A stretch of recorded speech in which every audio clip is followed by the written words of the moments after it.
Hey everyone, it's a Photo Techie, and in this video I'm sharing my experience of using the Astro Mixamp Pro TR on Xbox Series X. So a disclaimer first guys, I got this used, so I don't have all the accessories that comes with it, but checking online you can still purchase this either with a headset or on its own. On its own is £140, and you get like the micro USB to USB-A cable, optical cable, and a Y adapter. And if you buy it with a headset, you get the A40 TR headset as well. Like I said, this was a used purchase, so I don't have all that. Let's quickly talk about the functionality of it. Now, big thing with the new consoles was didn't have the optical out, so Astro did update this to be able to get audio out on the USB, just the USB from Xbox Series consoles. So I just quickly want to show you what their app is on the Xbox console. So here I have the Astro Command Center open, and you can see it recognizes it, and you have 4 different EQs. Unfortunately, these EQs do nothing when you are in the USB mode, so these will only work on the device if you have the optical audio coming in. More on that a little bit later. But where this app do come in handy is basically going into the microphone tab and changing your noise gate. It has 4 different settings, and it also has the the mic level, and then you can adjust your side tone. Because the Xbox audio setting side tone, you can't do anything there. So if you need the side tone, you have to come into the Astro Mixamp Pro TR, the Command Center app, to do that. So the app does have some functionality and usability, and you kind of need it, and it's free. So that's good. Now, when you get this Dolby Atmos for headphones license for free, and the Dolby Access, so you can go in there, and this app has custom EQs. So this is a workaround if you want to go, you don't have the EQs on the device, so you can do this. You can go and change whatever. You have 3 different options. You have the option to turn the sound virtualizer on or off. I much prefer the game performance mode. That worked best for me, and it basically gave the audio like I wanted to. But what you just saw, that's a bit of a thing with that app. Once you go into the Dolby app, when you come out of it, so any other app that you had running will just shut down. So if you were in a lobby in Call of Duty, and when you go back to it, you'll be disconnected from the server. You'd have to connect it again. So that is a bit annoying. So if you're changing just the EQ or a custom profile or whatever, be prepared that your game is just going to restart again. It just goes to this like the quick resume thing, but it's disconnected. If you were in a match, definitely like you were out, you've been disconnected. So that's a bit of a letdown there. But if you just have your settings done and it's just one thing you're using, yeah, you're getting audio over the USB. So let me just quickly show you the settings. So when we go into the audio settings, we have the option for headset audio format. So we have, stereo and compress, Windows Sonic, Dolby Atmos. We just, the app that I just showed. And then we have DTS Headphone X as well. You'd have to purchase the license for that if you want to use that with this device. And the good thing is you can actually, because I have the license and it will output the DTS to this. So there's a bit of a plus. If you want to try something else, yeah, it's there. One big problem that I find, that I don't know why they've done it this way. So when we have this connected in the Xbox mode, like it is right now, and I am changing all these, the settings here, you see my HDMI out setting is, I can't, the speaker audio, I can't go to it. It just says headset format. So if you have a device like, I made a video on this one, the HDMI audio extractor. So let's say you're getting the optical out of this and plug in there. You can only get that Dolby Atmos process sound that's being done by this app that we have, the Dolby Access. So this processing, the sound that's coming out of the optical is already being processed by this. And then if you are on your device, and you have basically the settings here that you can, do the Dolby Atmos for headphone processing here, then it gets like double processed. And that's I would definitely not recommend using that. That's way off. Not a very good experience at all. So this is the problem. So you would have to, if you are using the optical, I would advise you to stay in the standard sound mode, so no processing done. Now, why would you do that? Well, you're getting the optical signal, and then you basically suddenly you have these 4 different EQs that I showed earlier, and you can basically select them on the fly. So that is an option that you have there. Unfortunately, like I said, because it's linked, the only way to get that Dolby Digital coming out on the settings, allowing you the Dolby Digital, is basically either power the device separately, or what I did was I got the optical out and I put this in PC mode. So at this point, Xbox is only just powering this device. And once you put the optical in there, then you can do the whole processing here. Now if I go into the settings, so let me just quickly show you guys this.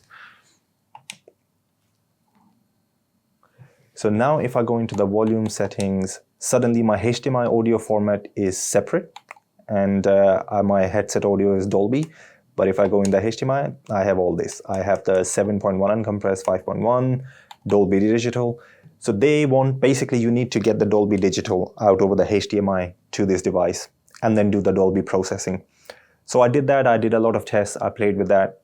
In all honesty, this is my opinion, and I prefer the Dolby Atmos processing done on the console, the Dolby Access app. There's a sound signature the app has, that extra bass, especially, so all my testing is done with the EPOS H6 Pro or the Sennheiser HD598. I really, really like that. I didn't like the processing that was being done on the device. This Dolby processing here, I didn't like that. So I basically stuck with this Dolby Atmos for headphones. Now the question of keeping the Dolby Atmos for a headphone with optical or USB, that was a big thing for me. Like, shall I use the optical? Is it any better? I would say it's 5% clearer, but I wouldn't say it didn't feel like that it was much, much, much better. So I personally, this is how I'm using it. I'm actually using this just as the USB, so no optical coming in, whatever. I leave it in the Xbox mode, and I let the app basically do all the processing and everything. And this is just basically a USB sort of sound card for me. You see the HDMI audio got like locked out. Now whatever that's what going into the optical. I'm not using optical, like I said. I much prefer that Dolby Atmos anyway. So why would you get this? In my experience, the audio coming out of especially the third-party controllers, the 3.5mm port is very bad. Honestly, I did not like the audio from any of the controllers. The only controller that I would say has a decent amount, kind of audio is the Elite Series 2. But this controller has serious issues.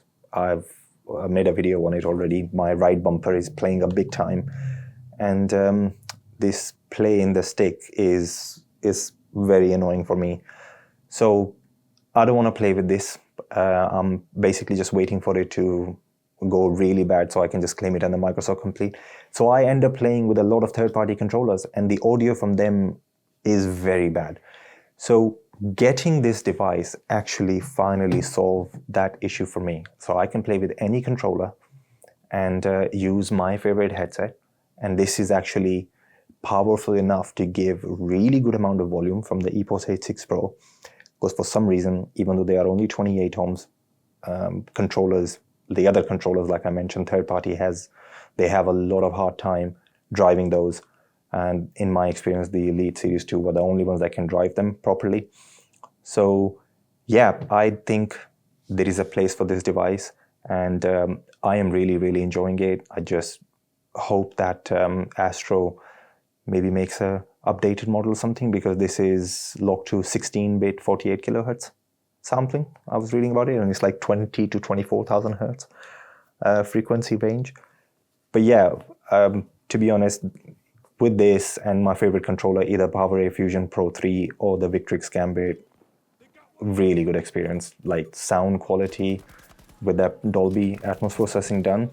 I heard footsteps in battlefields all around, gunfire, like where it's happening, where it's coming from, made decisions on it. Very, very good experience. Call of Duty, same thing. Gunfires, mini, every gunfire felt like a mini explosion. And just making decisions upon where action is happening. Really, really good. Like surround awareness, on point. So for me, this godsend is absolutely amazing.